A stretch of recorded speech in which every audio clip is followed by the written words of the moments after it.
Hi guys, welcome back to our channel. This is Nylum TV and I'm so excited to see you guys once again. Yes, I'm excited. Okay. So today we're going to be talking about something very special. I'm excited because it's some kind of topic I like discussing. Yeah.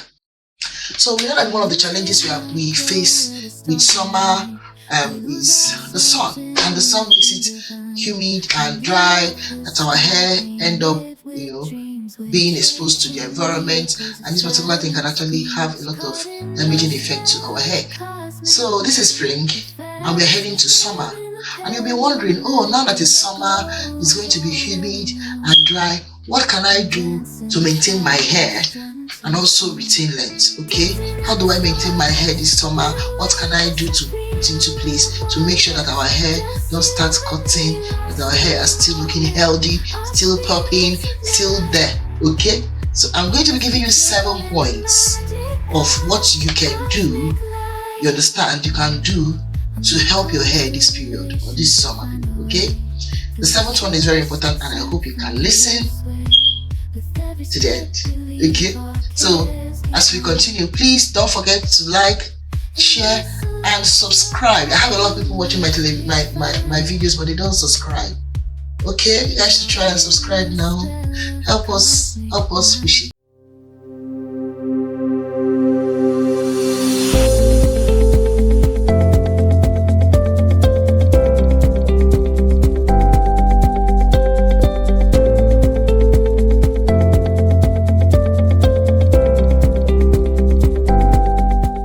What are some practices that can help us manage this thing?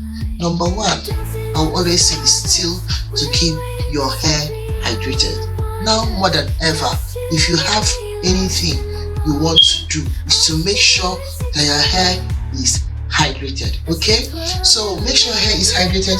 There are ways to make our hair hydrated. Somewhere in this video I made a video about hydration and moisturizing. This video is going to help you understand the art of hydrating your hair and the art of moisturizing your hair. So this period is a period, if you don't know what else to do, is to make sure your hair is moisturized, starting from your pre-pooing. Now it's time for you to do a lot of pre-poo treatment. It's time for you to pour a lot of water in your hair, so wash your hair so much. It's time for you to do co-washing. Okay, co-wash your hair, do your tea rinses. All right, it's very important. That is doing wash. I know it can be demanding, the list is so long, yeah, but even if you're not going to do anything, if you're a lazy natural and you're looking for something that is quick, easy going, fine. Number 1 is to do what? Invest in good conditioners to condition your hair. Then also invest in a very good leave-in conditioner as well.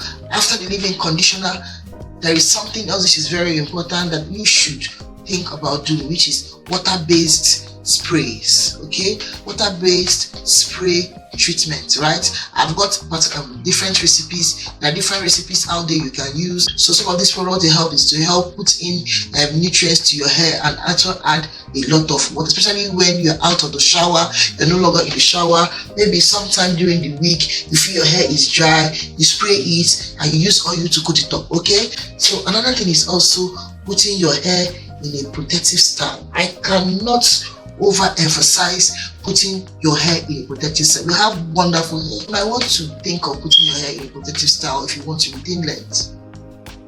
If you want to retain length, and remember, retaining length is consequently to your hair seeing an obvious growth of your hair. Remember, our hair grow.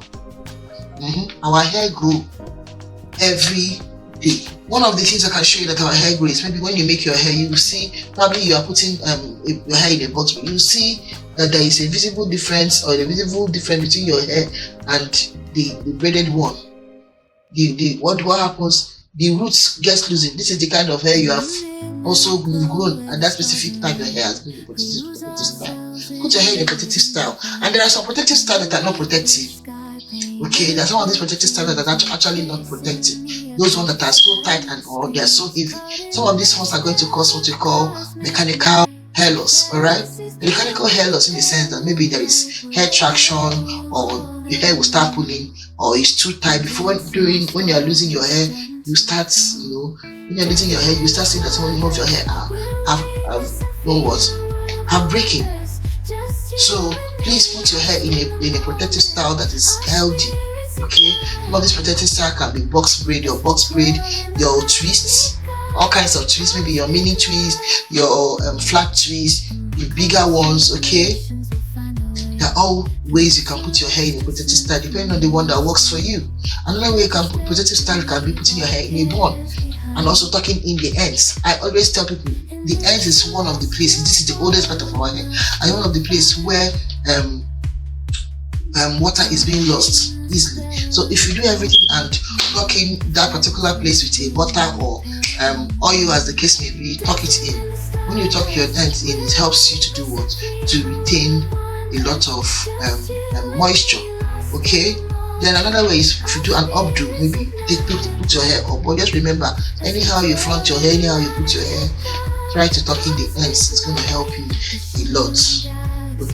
Another way you can help your hair this season or this summer is to limit heat usage. Okay, it's fine.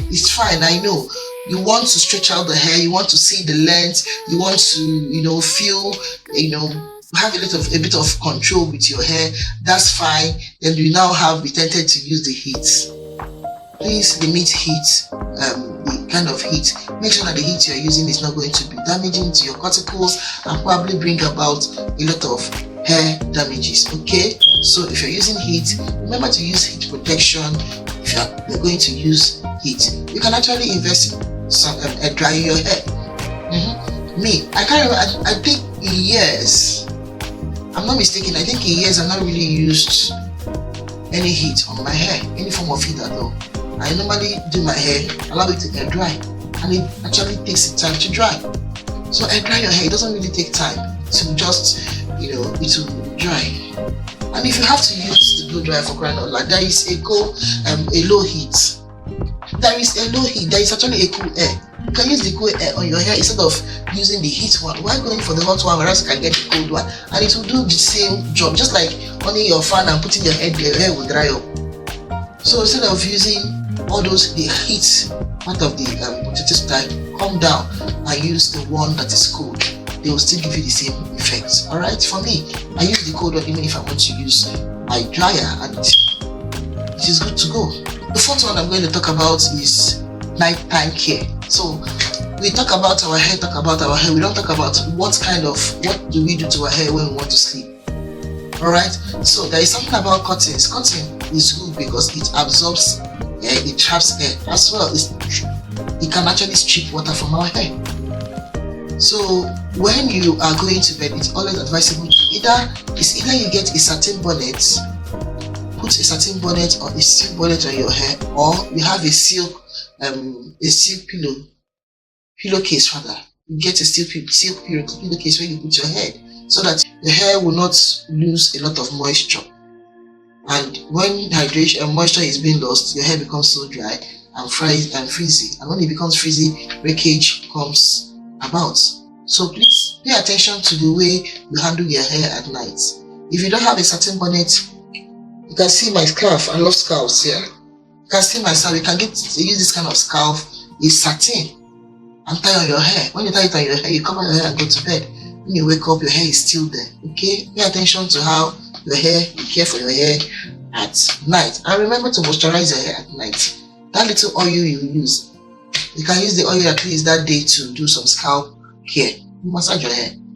So at night is very important. Like I said, at night, put on a silk or a satin bonnet, or use a satin pillowcase or a silk pillowcase, or and also add night care routine. As you're doing your facials, don't neglect your hair. You can spray your water-based in your hair and they're good to go for the night.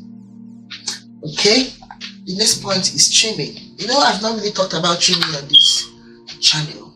Trimming is very important, but as well as it's very, very important, it is also good not to overdo it if you want to retain length.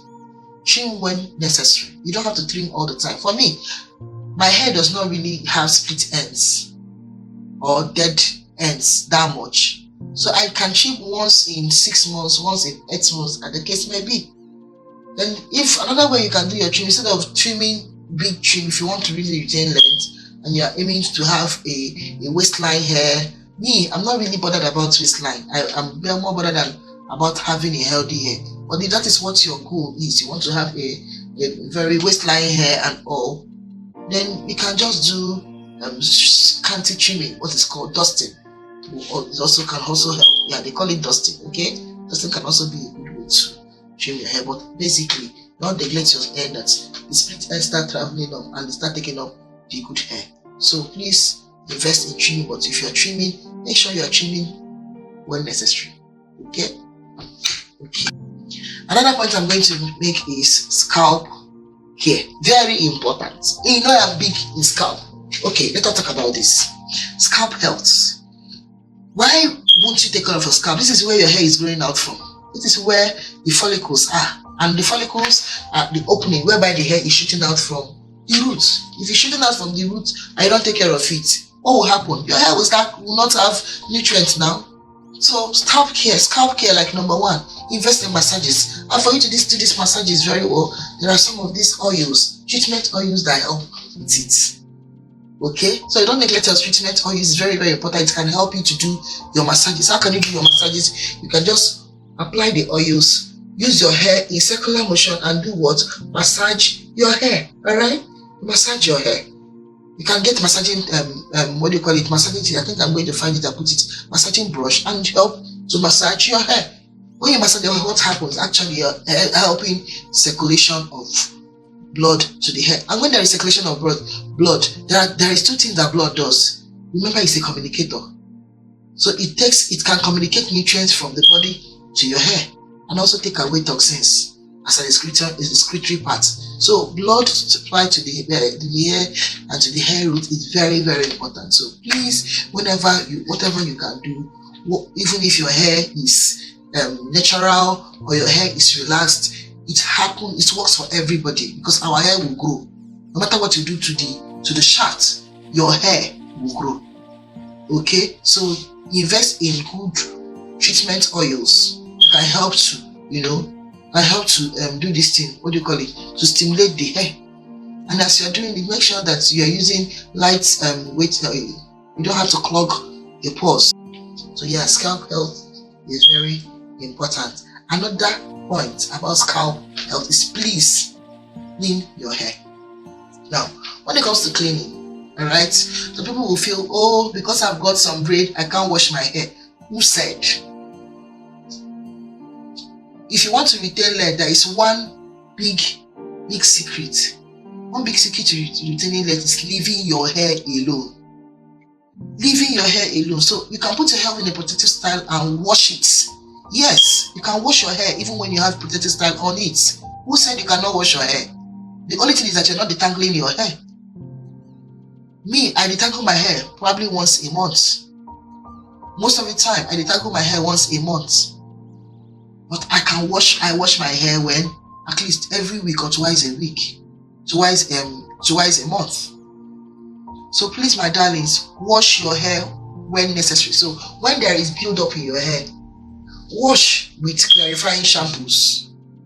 Okay? If there is not a lot of build-up, do a co-washing. What co-washing is, like I taught you guys before, is washing with conditioners that are low in sulfate. Okay?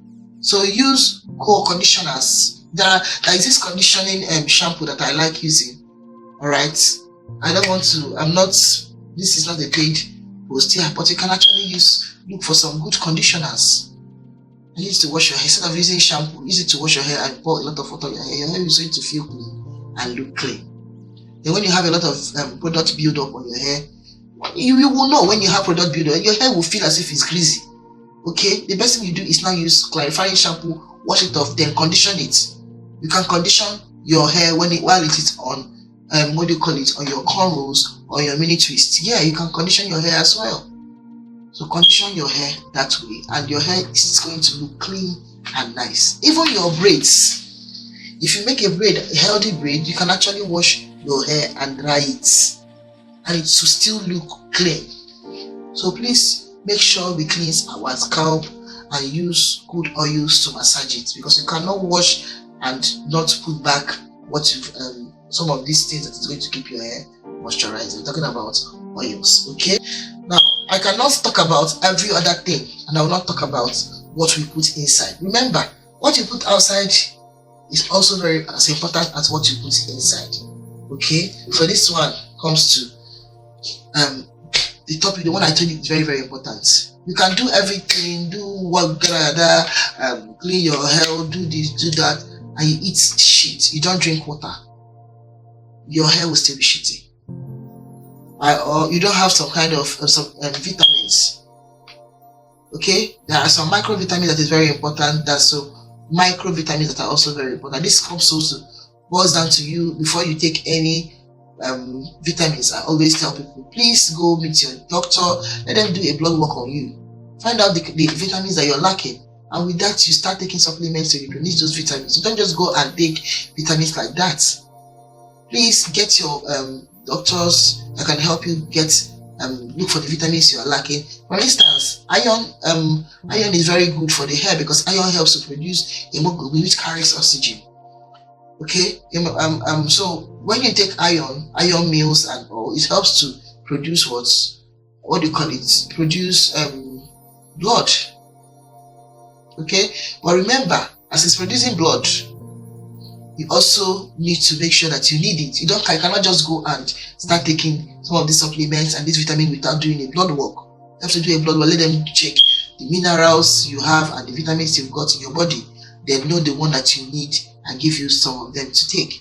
Let me tell you, if you want your hair game to change, start taking supplements. And like I said, you cannot just take supplements blindly.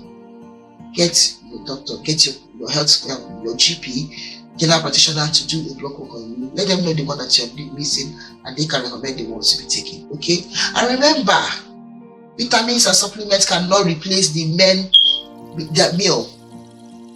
Eat balanced meal. Remember your vegetables, remember your proteins, remember your carbohydrates, remember all the parts of food. Please incorporate it in your meal as much as you can. Okay, and use supplements to patch it up. I hope this helps somebody out there. I hope this changes your game this summer. So please like, share, subscribe, and please turn on the bell notification. It is very important because it helps you to notify you whenever I post a new video.